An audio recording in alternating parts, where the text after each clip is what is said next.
Hello everyone, आज हम पढ़ाई से कुछ अलग उस टॉपिक पर बात करने जा रहे हैं जो कई प्रतियोगी छात्रों के लिए एक अनसुलझा पहेली की तरह रहा है।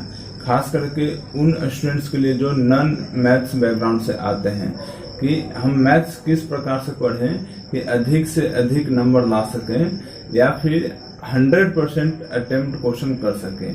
क्योंकि कई स्टूडेंट का समस्या रहा है कि एग्जाम में इस समस्या को दूर करने के लिए मैंने एक छोटा सा प्रयास किया है जो मैंने अपने एक्सपीरियंसेस और उन स्टूडेंट्स के बीच में रह करके प्राप्त किया है जो कॉम्पिटिटिव एग्जाम्स की तैयारी करते हैं। तो आइए हम देखते हैं उन कुछ तरीकों के जो मैंने ऐसे निकाला है कि किस प्रकार से मैथ्स पढ़ें कि हमारा जो डर है, मैथ के प्रति जो डर है वो खत्म हो सके। ये ध्यान देने वाली चीज है कि आप किसी भी कॉम्पिटिटिव एग्जाम के देते हैं उसमें मैथ्स का क्वेश्चन जरूर रहता है। हाँ, लेवल सबका कुछ अलग रहता है लेकिन कुछ न कुछ मैथ्स जरूर रहता है। तो आप ये नहीं सोच सकते हैं कि बिना मैथ्स के आप ऐसे कॉम्पिटिटिव एग्जाम निकाल सकते हैं। तो आपको मैथ्स पढ़ना ही होगा, लेकिन उसमें रुचि कैसे लाएं, किस प्रकार से पढ़ें कि अधिक से अधिक नंबर हम आ सके और हमारा जो डर है मैथ्स के प्रति वो दूर हो सके। तो आइए कुछ तरीकों को हम देखते हैं कि किस प्रकार से हम मैथ्स पढ़ें कि हमारा डर दूर हो। अगर आप ईमानदारी से इन तरीकों को पालन करेंगे तो ये मेरी गारंटी है कि आपका मैथ्स इंप्रूव जरूर होगा। बस कुछ दिनों तक है आप इस तरीके को पालन करके देखेंगे, आपको अपने आप रिजल्ट में बदलाव देखें। जैसे कि मैं ये 5 तरीका मैंने लिखा है इसमें। सबसे पहला तरीका है क्या है कि आप जिस किसी भी कॉम्पिटिटिव एग्जाम की तैयारी करते हैं, किसी चीज का भी एग्जाम देते हैं, उसमें जो भी मैथ्स आता है उसका प्रीवियस ईयर क्वेश्चन पेपर को सबसे पहले क्या करें कि आप उसका प्रीवियस ईयर क्वेश्चन पेपर को पलटें और देखें कि मैथ्स किस प्रकार से पूछा था, उसको एनालिसिस करें। सबसे पहले उसका एनालिसिस करना है कि किस लेवल का मैथ्स पूछता है, कौन कौन सा टॉपिक्स है उसमें मैथ्स पूछा था। उसमें जो मोस्ट इम्पोर्टेंट टॉपिक जो है या चैप्टर जो है उसको हम निकालेंगे, उसको छांटना होगा। थोड़ा सा आपको मेहनत करना पड़ेगा अपना। आप किसी भी चीज का एसएससी का तैयारी करते हैं, रेलवे का करते हैं या दरोगा का करते हैं, बैंकिंग का करते हैं, जिस किसी भी एग्जाम का तैयारी करते हैं उसमें उसको प्रीवियस ईयर क्वेश्चन से मैथ्स का एनालिसिस करेंगे कि कौन कौन सा टॉपिक से और कितने कितने क्वेश्चन पूछता है। तो उस अनुसार से नंबर ऑफ क्वेश्चंस के अनुसार से मोस्ट इम्पोर्टेंट टॉपिक है उसमें से छांट लेंगे। सबसे पहला काम हम ये करेंगे, थोड़ा सा आपको समय इसमें देना पड़ेगा, आपको मेहनत करना पड़ेगा, तभी आपको ऐसे रिजल्ट आ सकता है। तो सबसे पहला काम यही करना है कि प्रीवियस ईयर क्वेश्चन पेपर्स में एनालिसिस करके उसमें से जो मोस्ट इम्पोर्टेंट टॉपिक है उसको छांट करके उसको हम लिखेंगे कि हाँ इस चैप्टर से परसेंटेज इतना, रेशियो प्रोपोर्शन इतना, प्रॉफिट एंड लॉस से इतना क्वेश्चन आता है। इसका हम एक एनालिसिस उसको करेंगे। दूसरा तरीका उसके बाद क्या करेंगे, एक करने के बाद उसके बाद क्या करना है कि शॉर्ट लिस्ट करना हार्ड एंड इजी टॉपिक। कहने का मतलब क्या कि अब जो टॉपिक उसमें से हम छांट लिए हैं कि हाँ इस चैप्टर से इस टॉपिक से इतना क्वेश्चन आता है, तो हमको ये तो पहला काम कर लिया, एनालिसिस करके छांट लिया। अब उसमें फिर हम छांटेंगे कि मेरे अनुसार से तो कौन सा टॉपिक जो है हार्ड लगता है और कौन सा टॉपिक इजी लगता है, ये हम उसमें छांटेंगे। मतलब क्या, इसलिए ताकि इससे आपको पता चलेगा किस टॉपिक में आपको ज्यादा टाइम इन्वेस्ट करना पड़ेगा। इजी वाला टॉपिक जो आपको लगता है, इजी टॉपिक मतलब क्या है कि वो मेरा स्ट्रांग है, उसमें हमको कम मेहनत करना, मतलब उसमें टाइम हमको कम इन्वेस्ट करना। टाइम तो आपको देना पड़ेगा लेकिन उसमें ऐसे टाइम हमको कम देना पड़ेगा। और हार्ड वाला टॉपिक हमको टाइम थोड़ा ज्यादा देना पड़ेगा, तभी हम एक लेवल में आ सकते हैं। एक दो टॉपिक पढ़ करके सोचे कि मैथ्स बहुत बढ़िया कर सकते हैं, ऐसा नहीं हो सकता है। तो आपको क्या करना होगा कि ये शॉर्ट लिस्ट करना होगा हार्ड एंड इजी के, उस अनुसार से उसको टाइम कितना हमको देना है वो उसको कैलकुलेट करेंगे। उसका तीसरा स्टेप आता है कि बेसिक्स पर फोकस करना है। मतलब कि जो टॉपिक हम छाट लें उसका बेसिक्स के ऊपर फोकस करना है। बेसिक्स के हम डायरेक्ट क्या होता है कि जब वो टॉपिक निकाल लेते हैं, अब यूट्यूब पढ़े से या किसी टीचर के नोट से क्या करते हैं कि छांटने लगते हैं कि इसका शॉर्ट ट्रिक्स क्या होता है।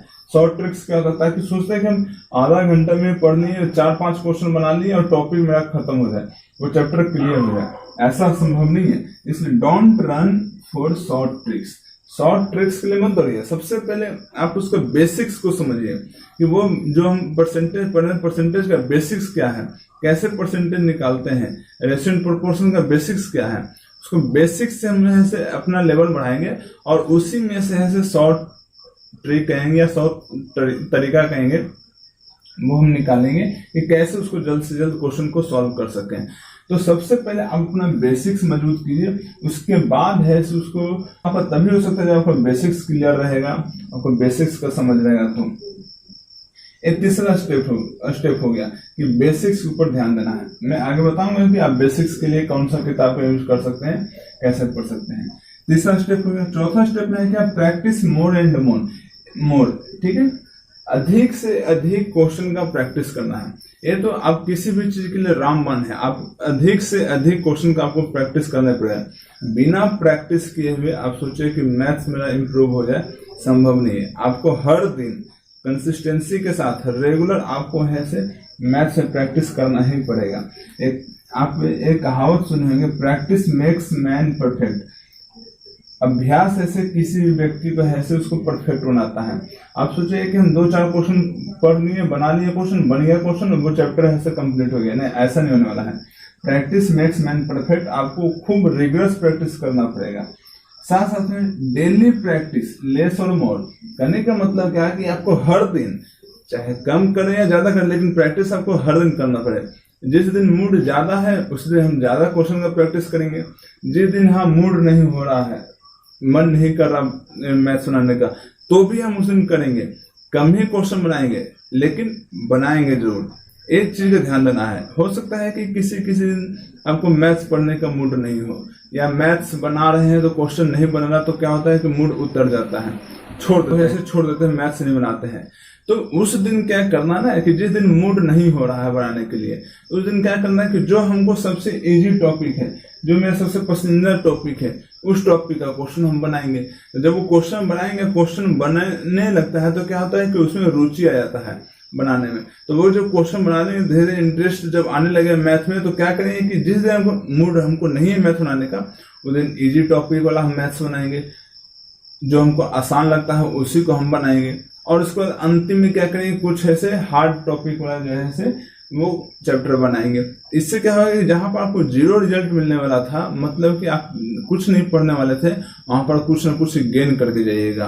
तो ये चीज ध्यान देना है कि आपको डेली प्रैक्टिस करना है, कम या ज्यादा, लेकिन डेली प्रैक्टिस करना है। अब उसके लिए क्या करना है कि अगर किसी दिन मूड नहीं है तो फिर आप इजी टॉपिक से शुरुआत कीजिए और अंत में है से हार्ड टॉपिक का कुछ क्वेश्चन बना लीजिए।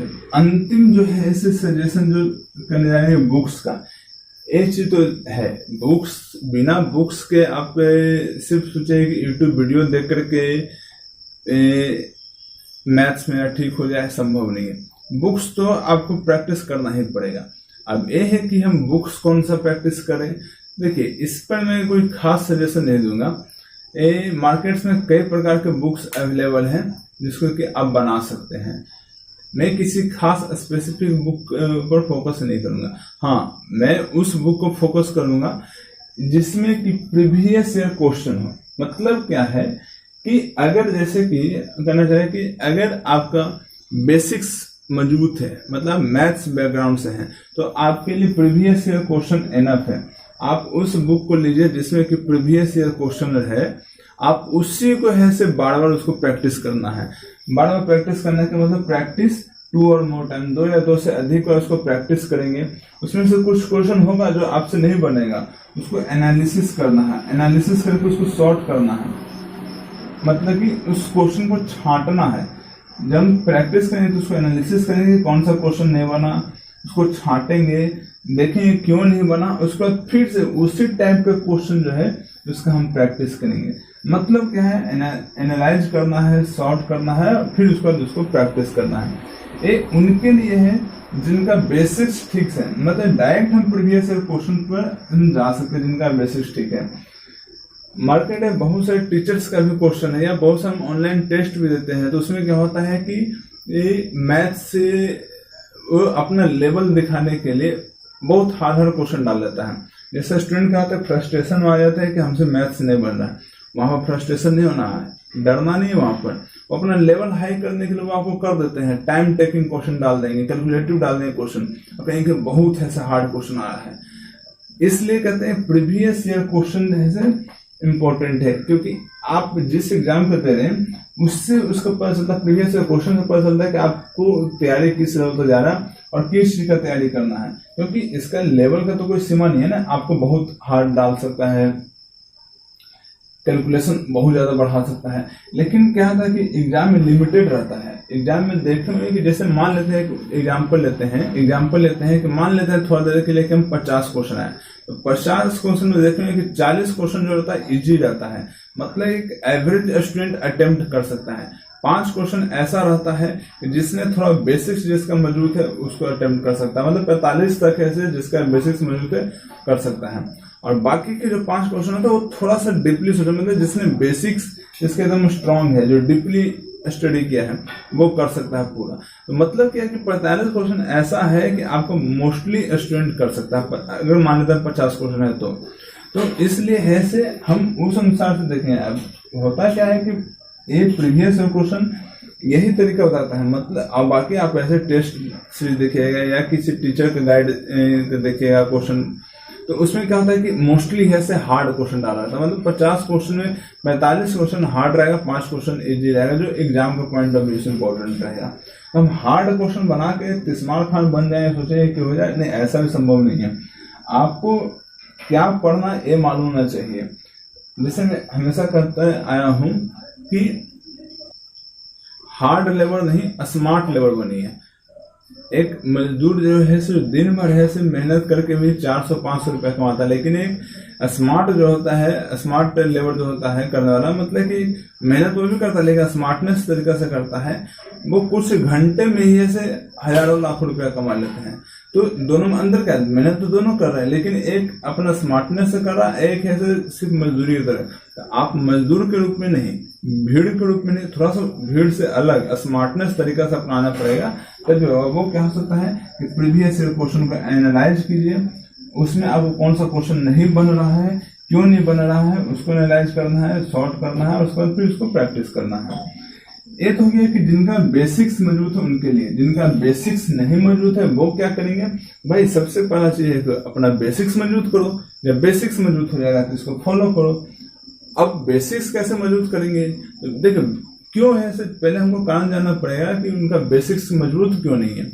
बेसिक्स मौजूद नहीं होने के पीछे जो मेन कारण है नॉन मैथ्स बैकग्राउंड वाला का, उनका होता क्या है कि 10 तक तो हम सब लोग ऐसे मैथ्स पढ़ते हैं, और किसी भी कॉम्पिटिटिव एग्जाम में 10 लेवल तक है मैथ आता है, उसके ऊपर लेवल का नहीं आता है। लेकिन है कि उनका ऐसे लिंक ऐसे टूट जाता है 10th के बाद, ऐसे बोर्ड के बाद, 10th बोर्ड के बाद उनका लिंक जो है वो मैथ से टूट जाता है, उनका मैथ से लिंक टूट जाता है, जिससे उनको ऐसे समझने में परेशानी होता है। तो उनको करना क्या है, जो मेरा सजेशन जो रहेगा, आप 8, 9, 10th ज्यादा पहले का नहीं, 8, 9, 10th ये 3 साल का है सिर्फ RS अग्रवाल